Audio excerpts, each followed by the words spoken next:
Então, milhões de vezes mais uma vez, Sim. por favor, aqui. O que é ser um filósofo e por que que a filosofia ela é uma coisa importante ou deveria ser importante para todas as pessoas? Olha, começando pelo fim, a filosofia tem uns 2.500 anos, né? Aham. De mercado. De mercado. Então, atravessou várias culturas, várias línguas, pessoas diferentes, épocas diferentes. Portanto, tem demonstrado enorme resiliência, como se fala hoje em dia. Sim. Conversado com uma série de problemas, e ela é, na realidade, a matriz da ciência, né? Aquilo que depois se constituiu na ciência começou a ser discutida por Platão, Aristóteles, esses caras. Então, a filosofia se faz relevante principalmente porque ela faz perguntas que muitas vezes as pessoas não fazem no seu senso comum do dia a dia, porque não conseguiram organizar o pensamento para tal. O filósofo é um sujeito que é treinado profissionalmente para pensar. A gente trabalha com conceito o tempo todo. Treinado? Treinado no curso. É isso que é a formação. Mas como assim treinado? Você vai lendo filósofos e você vai discutindo com os textos e você vai respondendo problemas que eles apresentam, discordando, defendendo. Treinado porque você tem que fazer seminário, sei lá, discutindo com Kant. Entendeu? Assim, tem que fazer seminário discutindo com Platão. Então, é só uns puta cara gigante. Sim. E você vai...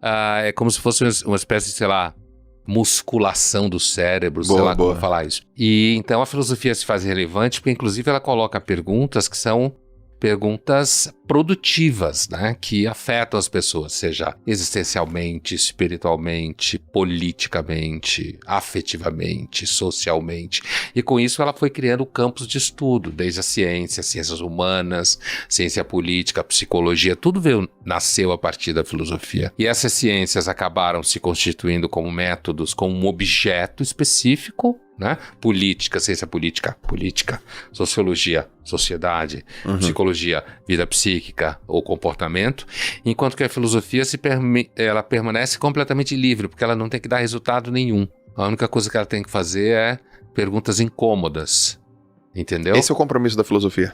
Ou pelo menos a premissa. A premissa da filosofia é você fazer perguntas que gerem mais perguntas, respostas que depois vão sendo superadas. E é uma grande conversa, né? Assim, todo filósofo vivo está constantemente falando com filósofos mortos o tempo todo. Mas não devolve, faz pergunta e devolve. Devolve nos textos, né? Então, é isso aí. Não na legal. mesa do Kardec, assim, com um copo no meio. Não, assim, você faz pergunta e você está lendo o texto, você conversa, bota um para conversar com o outro. Entendeu? Porque os filósofos, eles comentam os que vieram antes, né? É assim que a gente funciona. Sim. A gente está sempre em diálogo com a chamada tradição filosófica. Agora, o que é o filósofo? Então, o Deleuze, filósofo do século XX, francês, dizia que o filósofo é um artista do conceito. É alguém que organiza conceito, esclarece, problematiza. Então, o filósofo é alguém que passa a vida pensando questões que acabam impactando o mundo. Hoje, quando a gente pensa num filósofo, a gente dá um valor incrível. Pelo menos a maior parte das pessoas percebe um valor incrível. Pô, um cara é um pensador, um filósofo, é um cara que consegue, através de perguntas, reflexões, visitações cognitivas, ele consegue resolver problemas atemporais e fundamentais. Isso sempre foi assim. Por exemplo, tô pensando lá, sei lá, Platão, ou Sócrates, fazendo aquelas perguntas dele lá, há 2.500 anos atrás, ele era percebido como uma pessoa de valor também? Sim, esse caso que você falou, com certeza, sim. Sócrates era um sujeito, não era da aristocracia ateniense, Platão era, estirpe muito alta, né, dentro da aristocracia ateniense, e o Sócrates era um cara que reunia alunos que esses vinham basicamente da aristocracia. Então, Sócrates era uma espécie assim de líder espiritual, filosófico dessa moçada. Então, imagina, o Sócrates não escreveu nada, né?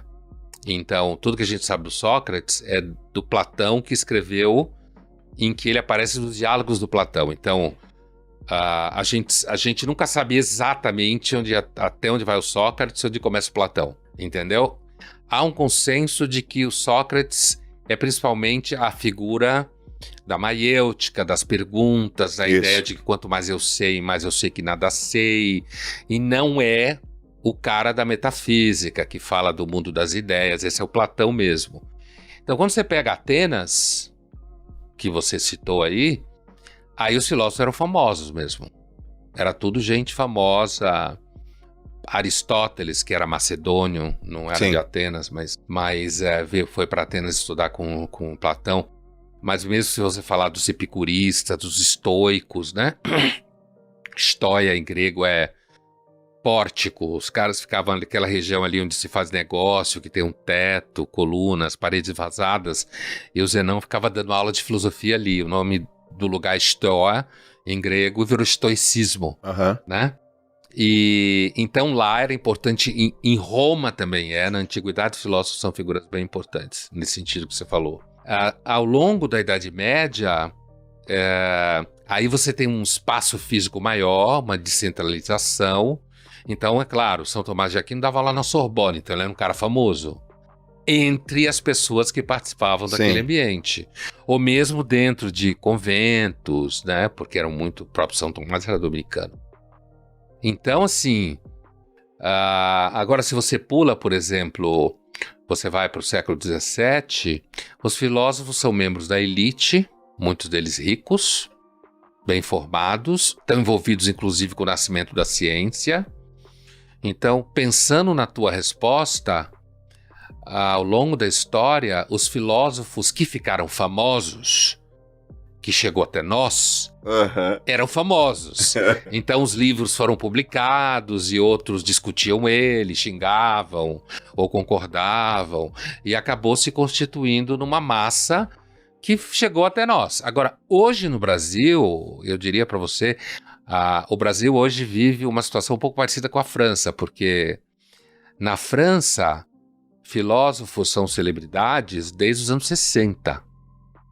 Então, ir na televisão, dar autógrafo, sabe? Desde o tempo do Sartre. É recente.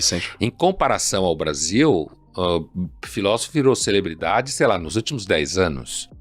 E aí mudou a posição, porque... Imagina, quando eu deixei a medicina no 5º ano para ser filósofo, todo mundo achava que eu estava maluco.